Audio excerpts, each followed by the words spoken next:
Hello, everybody. It's Dave Neal, stand-up comic and host of Bachelor Nation News. In this video, we have Sarah Trott explaining how Bachelor producers broke their promise. So just another look into the deceit that goes on behind the scenes of Bachelor Nation.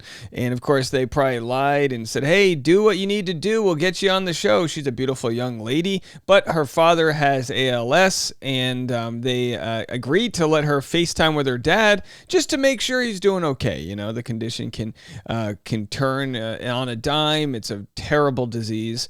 And either way, she ended up leaving the show because she didn't get that chance to connect with just her dad. You know, all she was trying to do was have the chance to FaceTime with her dad. Follow me on Instagram at DNeals, patreon.com/Dave Neal for behind-the-scenes bonus content. We'll be live around 10:30 a.m. this morning. I'm doing Up and Adam's live stream at 9 a.m. You might be catching this after that. You go check Up and Adam, and we'll be talking about Vanderpump Rules. And then this afternoon, Bachelor Rush Hour, the hit podcast. Before we get into the story, Rose the Matchmaker sent me a message. Hey, Dave, longtime listener and fan here in Tampa Bay, Florida. I quit my job to stay home with my baby. I have a master's degree in marriage and family therapy, and I'm trying to start my own matchmaking business. I'm hosting my third singles event in St. Pete next week. Any chance you could give me a shout out sometime, please, to help me spread the word? The more people who come, the better the chances that more people find their perfect match. All right, if you're in St. Pete, Florida, go to this matchmaking event here. Follow Rose the Matchmaker on Instagram for all the details, and let us know. I mean, if there's a marriage that comes out of this, I think I should at least get invited if we shut it out. But good luck with that. So here's the clip of what. Actually, you know what? I'll play the full version. We have Sarah Trott right here. I will play the full version of her episode of the Ben and Ashley I Almost Famous podcast. Here's where she discusses what she negotiated from the Bachelor producers to FaceTime her dad and what actually happened. Your dad was a proponent of you going on the show. He thought it was cool, which is nice and supportive. How difficult was the decision to say, okay, let's do it?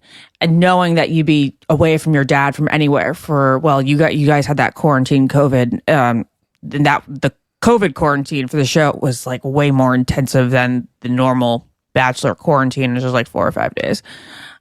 So how was that decision, knowing that you'd be gone anywhere from like, I don't know, 10 days to 2 months? Yeah, it definitely wasn't something I took lightly. It was a lot of conversations back and forth with my family, my mom, my sister, my dad, and just kind of weighing all of the options and having really candid conversations with them. And, you know, even talking to the producers, like, hey, my situation is pretty unique. You know, my dad has a terminal illness. He's stable right now. So, you know, being away for a few weeks isn't, it's going to be difficult, but, you know, I feel like we could handle this. Would it be possible to make an exception where I could FaceTime, or maybe, you know, with a producer in the room, of course, like during the journey, if it's were to be longer than, I don't know, night one, would I have that ability? And so the producers that I spoke with assured me I would be able to talk with them and stay in touch with them. And when I got there, though, that really wasn't the case, which was a bummer. Yeah. No way. Because normally when people have kids, they're really good with the FaceTime, at least every other day. But you felt like no?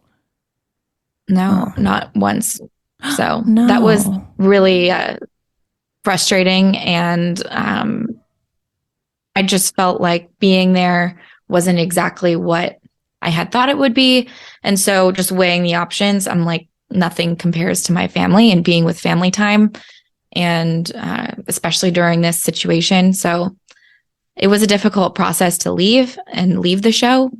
Especially because I had just come off of a great one-on-one with Matt, but just weighing the options and my own mental health, it just wasn't worth it for me to stick it out. So yeah. Do you have any idea why they didn't allow you to speak as much as you thought you were, or at all? I'm sure you asked. What was the typical response? Oh yeah.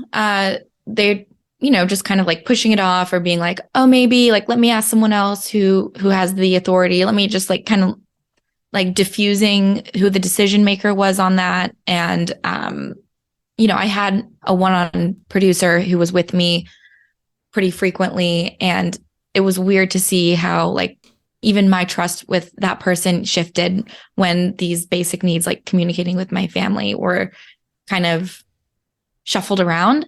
And so my perception of reality felt like it was flipped upside down. I'm like, who can I trust here? Like I felt like I was trapped. I felt like it was just a really intense time, of course, like with the filming and being in a new situation like that, plus the family stuff. I felt like it was fight or flight. I need to get out of here. I need to be with my family. How terrible to hear that this happened. I mean, but not surprised. I mean, they don't have her best interest. And, you're not trying to ruffle feathers. She's like, can I just get a FaceTime? Literally somebody, if they really cared, could have run that up the flagpole and got her the chance to talk to her dad. She's probably sitting around going, what am I even doing here? Like, what is all this? Of course, she got a lot of, I don't know if hate's the right word, but people are like, why'd you go on the show if you didn't want to, if you weren't serious? For roses and roses. Sarah, thank you for being here. You seemed to leave last night both because of your dad's battle with ALS and because of your interactions with the women. What would you say was the biggest factor? My family. All right, so clearly it's the family. And, this is a conversation from, 2 years ago? Clearly, Lauren Zima was still in the mix. But, a lot of people still don't know much about ALS. It's an always fatal neurodegenerative disease in which a person's brain loses connection with the muscles. People with ALS lose their ability to walk, talk, eat, and eventually breathe. It's a tragic and horrifying disease, and Sarah's doing the Lord's work by discussing it and being an advocate for, if you listen to the full episode, I really encourage people to listen to the full episode on Almost Famous, but she talks about, those moments going from being able to talk to your dad and he's slurring his words to him no longer being able to speak and knowing that he's cognitively still there in the brain, but he can't control his body, the cost of in-home care. And she's really sacrificed a lot in the position that she's in. The importance of late nights and early mornings, a strong work ethic, integrity, and the importance of eye contact, a firm handshake, and a smile. Dad taught us the importance of thinking big and taking initiative. He would always say, if your dreams don't scare you a little bit, they're not big enough. From dedicating a couple hours twice a week to be our softball and soccer coaches, to spending late nights helping us with homework, school projects, editing our papers, to early mornings packing our lunches and driving us to school, we see how Dad embodied the characteristics of a true family man. Patient, encouraging, and loving us unconditionally. And of course, he was always there to terrify our male suitors, making our homecoming dates sweat when he would say something with his dry humor and they wouldn't know if he was joking or not. And let me emphasize Dad's patience. Being a girl dad, he would oftentimes, and I mean every time, wait patiently downstairs for the Trott ladies to finish getting ready. And we were usually running about 15 minutes late to wherever we were going. During sisterly squabbles, Dad would have the perfect timing and insert his signature goofy humor to de-escalate any situation. Not that Lauren and I ever fought about anything though, we're best friends. The overflowing love and compassion he poured into us is something we will hold into our hearts for the rest of our lives and carry on to our future children. When I think of Dad, I think of his charisma, that twinkle in his eye that many of you saw, his ability to make people laugh and always feel so warm and welcome when they were around him. Just so you can really see the dedication they have here. This is from 30 weeks ago, a year after he ended up passing. She said, Dad, I miss you and think of you every single day. And she shares this, loving tribute. We don't hear much about Sarah Trott. It's one of those, so many people come and go through Bachelor Nation that she's, people, at the time were thinking she might have, like everybody gets accused of being there for the wrong reasons or this or that. But clearly when you're pursuing love or more, for yourself, you have family issues, you have career issues, all these other things just exist, whether you like it or not.